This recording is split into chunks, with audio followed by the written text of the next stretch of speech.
Bonjour à tous. En Côte d'Or, fin du couvre-feu concernant les mineurs. Le maire de Chenauve a décidé de ne pas prolonger cette mesure car le nombre de dégradations est retombé. Un couvre-feu visant les mineurs était en place depuis un mois dans certains quartiers de la ville en raison des violences urbaines qui avaient éclaté début juin.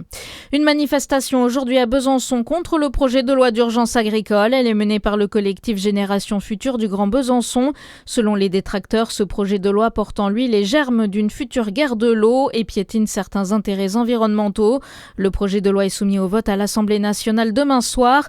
À Besançon, rendez-vous est donné à la gare d'eau à 10h. En Saône-et-Loire, plusieurs cours d'eau sont à sec. 37 points de cours d'eau ont été visités en Saône-et-Loire et seuls 3 d'entre eux avaient un écoulement visible acceptable selon le rapport de l'Office français de la biodiversité.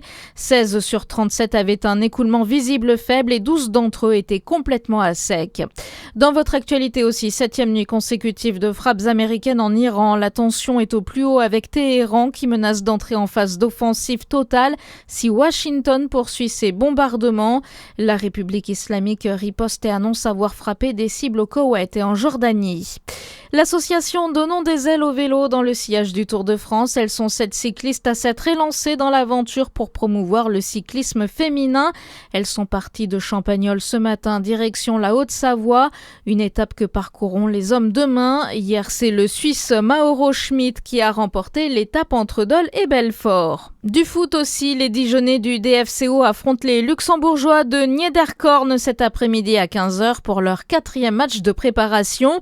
Et puis les Bleus affrontent l'Angleterre ce soir avec en jeu la 3e place de la Coupe du Monde. Didier Deschamps compte faire tourner son effectif, lui qui disputera son dernier match en tant que sélectionneur de l'équipe de France. La rencontre débute à 23h, heure de Paris. Bonne journée sur Fréquence Plus.